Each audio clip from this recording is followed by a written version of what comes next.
Welcome back to Good Morning San Diego. Do not be afraid of this. With kids going back to school, it's never too early for parents to teach their children how to resist peer pressure. You know what I'm talking about, right? All right, joining me now is Jeanne McAlister, CEO and founder of the McAlister Institute. Good morning. Nice to have you here. Good morning. Nice to be here. So, it's never too early. How early is early enough? Well, because kids start talking about drugs early. Early, Yeah. 8, 9 years old. Really? Probably, absolutely. One time I did a class with first graders, and I didn't know what to say to them, so I said, "What do you know about drugs?" Well, their little hands went up. They knew a lot about drugs. So that's first grade.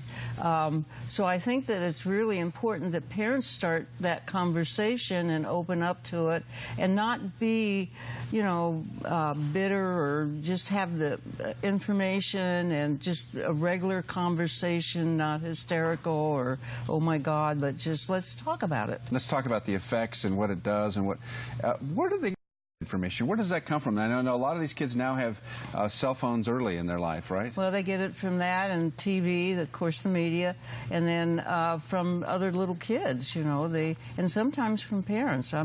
We have programs for adolescents, and a lot of their parents are using drugs. Well, yeah, and let's go through the steps that you have here. Number one is say no. Of course, this is what a kid should do: is say no when that's offered to them. And we should support that, and we can support it in a lot of different ways. Let your child know that they can use you as a sounding board. Yes, my dad or my mom's going to really strict with me, or they drug test me. Yeah. And that's another way. And people say, oh, do I want to drug test my child? Well, I think it's very, very important that you do, and that you not try to be their friend, but that you be this pillar for them so that they can say no and say, wow, I just cannot do that. Be repetitive is the next one. Right. Absolutely. Open it up. And then notice changes in behavior, and then open up discussion about that. Because those kids are learning it out there. They know about drugs. It says get away from pressure zones. What are pressure zones? Like parties and things like that? Parties. Overnight stays. Overnight, yeah. One of the things that we do with the adolescents that come to us for treatment is supervision and spending time with them and knowing what's going on with them and talking to them and giving them information. And I highly recommend that with the kids today. It's just not everybody that smokes pot, and most kids are going to try it or want to try it, but it's that you don't know if you're going to be an addict or not. That's the problem. Kids are also hearing that in places like Colorado it's legal, and in California it could be legal. That kind of confuses the message for parents. That's got to be concerned. Absolutely, and I think it's going to be legal here, so that's even more important that you talk to your children about it and the effects.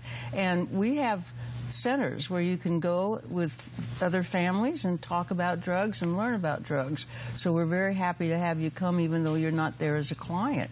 We like to give out the information, and you need to be knowledgeable, because kids know you can't say, oh, drugs do this to you, and not unless it's real. Now, one of the things that really worked for me, and I'm a child of the 60s and grew up through all of that when it started to really happen, was that my dad really, really emphasized my not doing that.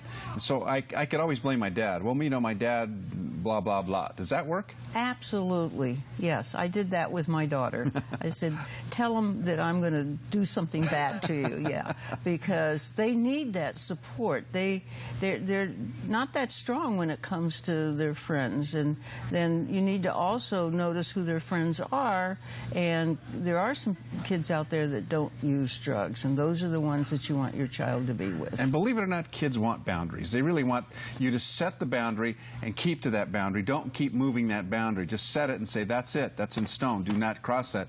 If you cross that, that's going to be, there's ultimate consequences for that. Right. We have adolescent detoxes, and we have 6 children in there, 6 adolescents, and those people that work with them for 8 hours should be commended. But anyway, that's what we do with them. We give them the information. We're firm. We give them structure. Yep. One of the children was asked, what do you like about the program the most? And he said, I ate 3 times a day with staff.